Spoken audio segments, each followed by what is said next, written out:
Hello student, हमारी test series का अगला प्रश्न पत्र है जिसमें जीएस के महत्वपूर्ण क्वेश्चनों को हमने शामिल किया है। इसमें से आपकी जो पीडीएफ है वो हमारे एसएस जो हमारा संजय देव क्लासेस करके चैनल है टेलीग्राम पर, उस पर उपलब्ध है।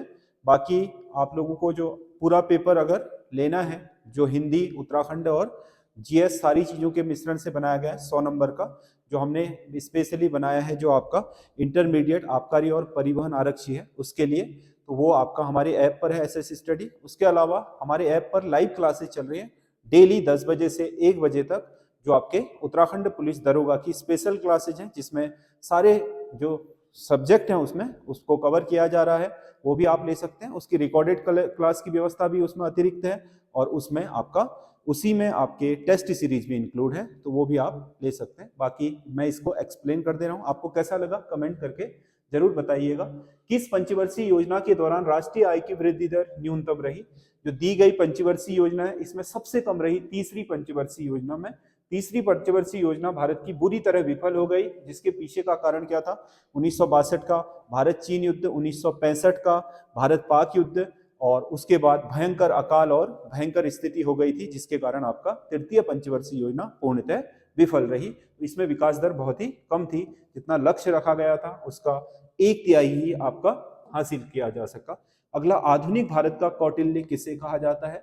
आधुनिक भारत का कौटिल्य कहा जाता है बाल गंगाधर तिलक को, क्योंकि तिलक ने ही एक्चुअल में भारत की राजनीति में वो आपका तीखापन लाया जो आपके पहले तक नहीं था। भारतीय राष्ट्रीय कांग्रेस की स्थापना के बाद भी भारतीय राजनीति को वह धार नहीं मिल पा रही थी जो अपने अधिकारों और स्वराज की बात कर सके। बाल गंगाधर तिलक ने इसे आपके सबके सामने रखा, अंग्रेजी सरकार के सामने रखा, और इसी चक्कर में इनका जो भारतीय राष्ट्रीय कांग्रेस के दल के नरम दलीय सदस्य थे उनके साथ विवाद भी हुआ, और 1907 का कांग्रेस विभाजन इसकी एक बहुत बड़ी वजह भी थी। अगला क्वेश्चन है, किस राज्य ने महिलाओं के लिए सुषमा स्वराज पुरस्कार की घोषणा की है? सुषमा स्वराज पुरस्कार आपका हरियाणा सरकार द्वारा महिलाओं के लिए दिया जा रहा है।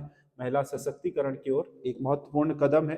उपराष्ट्रपति पद को हटाने की शक्ति केवल किसमें निहित है? उपराष्ट्रपति को हटाने की शक्ति आपका जो आपका राज्यसभा है उसमें निहित होती है।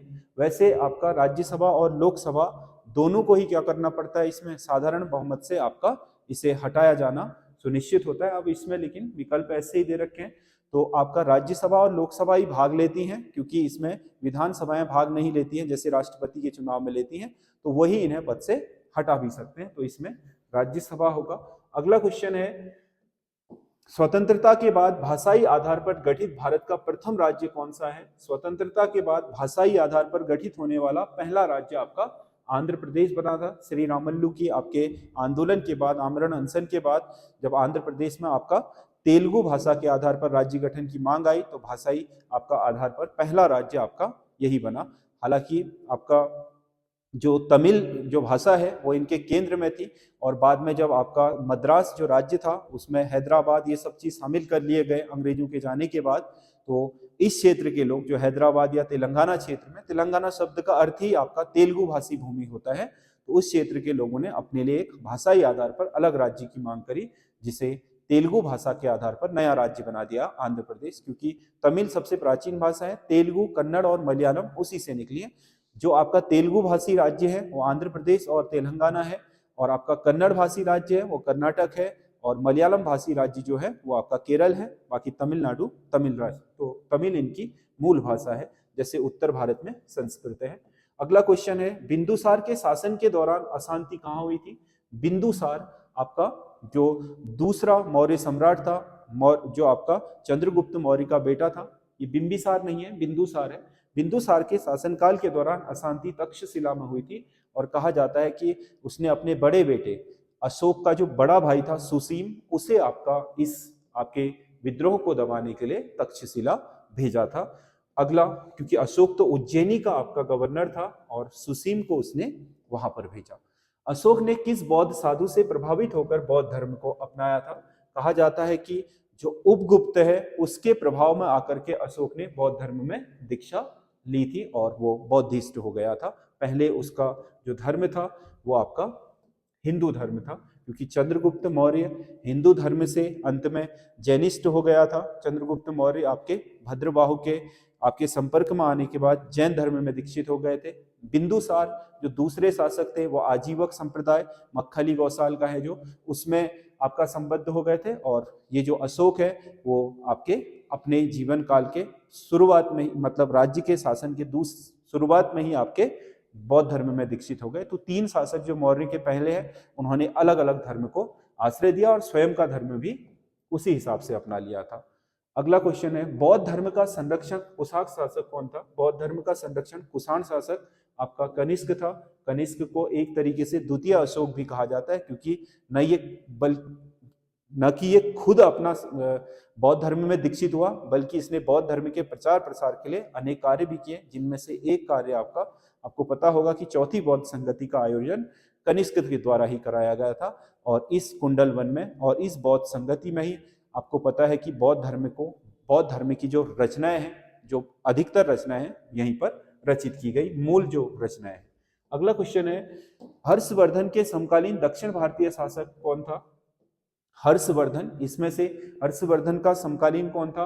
पुलकेशियन द्वितीय। पुलकेशियन द्वितीय हर्षवर्धन का समकालीन था और कहा जाता है कि ये चालुक्य शासक आपका हर्षवर्धन के दक्षिण अभियान को रोकने वाला शासक था। इसका उल्लेख आपका जो ऐहोल अभिलेख है, पुलकेशियन द्वितीय का दरबारी था कवि रवि कीर्त, उसने ऐहोल अभिलेख में किया है। और उसके बाद कहा जाता है कि नर्मदा नदी को पार करके हर्षवर्धन कभी दक्षिण भारत की तरफ नहीं गया। तो चक्रवर्ती सम्राट बनने में हर्षवर्धन की बाधा बना था पुलकेशियन द्वितीय। इसी ने ही आपके नर्मदा नदी के तट पर हर्षवर्धन को पराजित किया और इसका उल्लेख ऐहोल अभिलेख में किया गया है। तो इसका सही आंसर ये होगा। अगला क्वेश्चन है, स्वयं को दूसरा सिकंदर ए सानी कहने वाला सुल्तान था।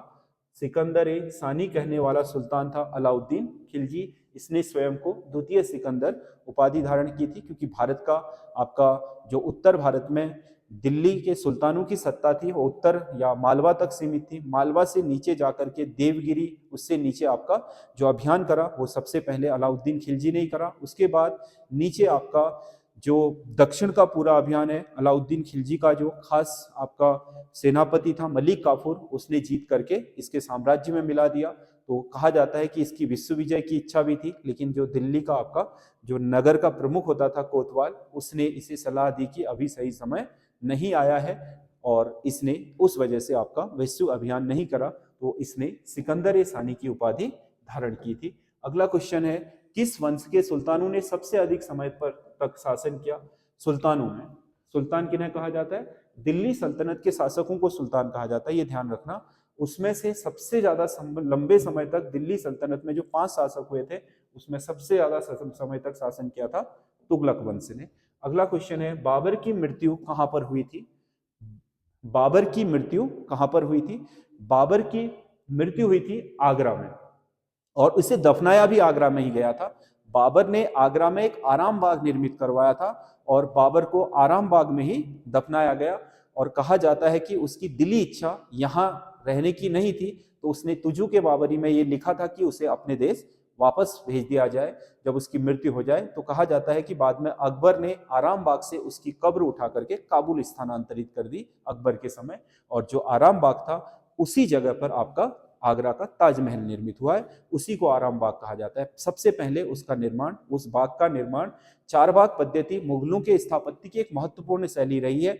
बाग और उसके बीच आपका बहते हुए झरने या पानी और उसके बीचों बीच इमारत बनाना इनके स्थापत्य की मुख्य विशेषता रही है। तो आराम बाग बाबर ने ही लगाया था, उसी आराम बाग में बाद में शाहजहां ने ताजमहल का निर्माण कराया। तो मृत्यु तो इसकी हो गई थी आगरा में, लेकिन इसे बाद में दफनाया भी आगरा में ही गया था, लेकिन बाद में इसकी कब्र शिफ्ट करी गई काबुल, इसकी दिली इच्छा के अनुसार।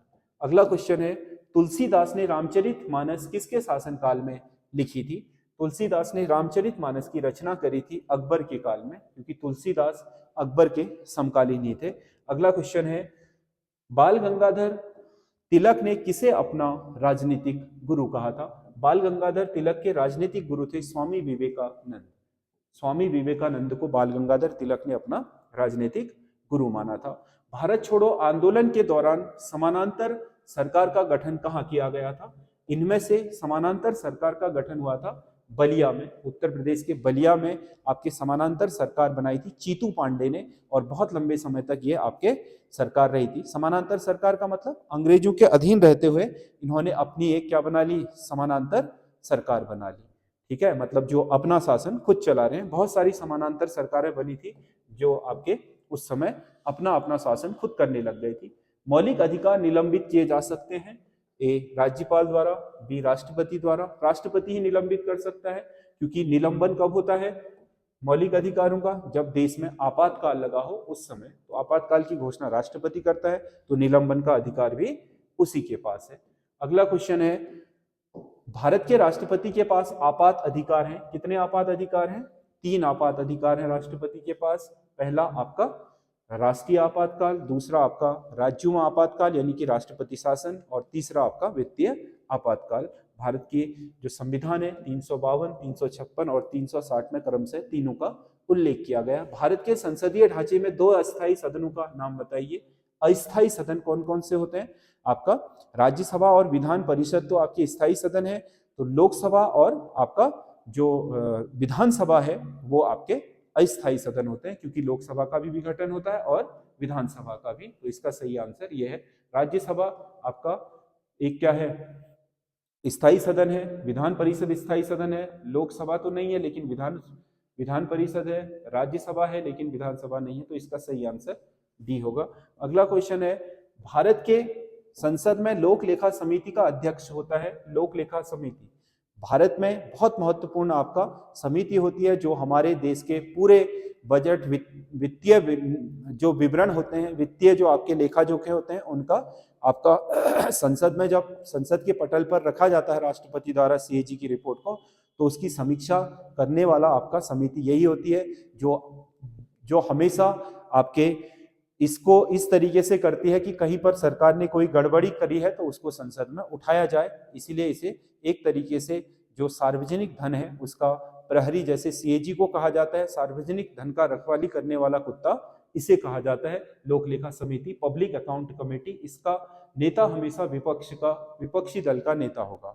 जो भी विपक्ष का नेता होगा वही आपका पब्लिक अकाउंट कमेटी का अध्यक्ष होगा, और इसे कैबिनेट मंत्री के बराबर की जो पावर होती है वो दी है भारत के संविधान द्वारा। अगला क्वेश्चन है, भारतीय संविधान के अंतर्गत अपशिष्ट अधिकारों का अर्थ क्या है? अपशिष्ट अधिकार उन अधिकारों को कहा जाता है जिनका उल्लेख भारतीय संविधान की 7वीं अनुसूची के संवर्ती सूची, आपका राज्य सूची और संघ सूची में जिनका उल्लेख नहीं है। तो केंद्रीय सूची, राज्य सूची और संवर्ती सूची में स्पष्ट उल्लेख नहीं है, ऐसा कोई विषय खड़ा हो जाता है तो वो किसके अंतर्गत रखा जाएगा? इसके लिए अपशिष्ट शक्तियों का प्रावधान किया है। अपशिष्ट शक्ति अगर कोई भी आएगी तो वो अपशिष्ट शक्ति पर कानून बनाने का अधिकार केंद्र सरकार का होगा, ऐसा उल्लेख है। तो इसका सही आंसर होगा डी। अगला क्वेश्चन है, कौन सा अनुच्छेद संसद को राज्य सूची के विषय पर कानून बनाने का अधिकार देता है? संसद को राज्य सूची पर कानून बनाने का अधिकार आपका 249 देता है। संसद का जो आपका राज्यसभा सदन है केवल वही कानून बना सकता है राज्य सूची पर, यह विशेषाधिकार है राज्यसभा का, लेकिन ये कानून 1 वर्ष के लिए ही होता है। इससे अधिक की आवश्यकता पड़े तो राज्य सूची के विषय पर संसद का जो राज्यसभा सदन है वो अगर कानून बनाना चाहता है तो उसे दोबारा बनाना पड़ेगा, 1 साल तक वैलिड होता है जो राज्यसभा अगर किसी सूची पर कानून बना दे राज्य सूची के विषय पर। राज्यपाल को पद की शपथ किसके द्वारा दिलाई जाती है? किसी भी राज्य का राज्यपाल हो, उस राज्य के उच्च न्यायालय के मुख्य न्यायाधीश द्वारा उसको शपथ दिलाई जाती है। जैसे उत्तराखंड का राज्यपाल होगा तो उत्तराखंड के जो उच्च न्यायालय के मुख्य न्यायाधीश हैं वो उत्तराखंड के राज्यपाल को शपथ दिलाएंगे। अगला क्वेश्चन है, संविधान में किस पर महाभियोग चलाने के लिए कोई प्रावधान नहीं है? भारत के मुख्य न्यायाधीश हटा ही उससे जाते हैं, अगर हटाना हो तो किसी उच्च न्यायालय के मुख्य न्यायाधीश, ये भी हैं राष्ट्रपति।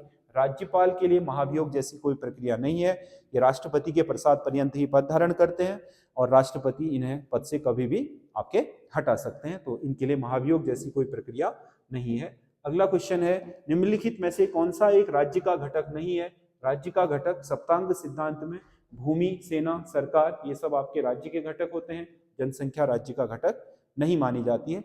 आपके जो राज्य का मतलब राजनीतिक, जो कौटिल्य के सप्तांग सिद्धांत है उसके अनुसार। अगला क्वेश्चन है, किसने कहा था कि अच्छा नागरिक अच्छा राज्य बनाता है और बुरा नागरिक बुरा राज्य बनाता है? ये शब्दावली है अरस्तु की, महान दार्शनिक अरस्तु की। तो ये आपके 25 क्वेश्चन है। आपको कैसे लगे कमेंट करके जरूर बताइएगा, और विभिन्न तरह की तैयारी करने के लिए हमारे चैनल एसएस स्टडी के साथ जुड़े रहिए। धन्यवाद।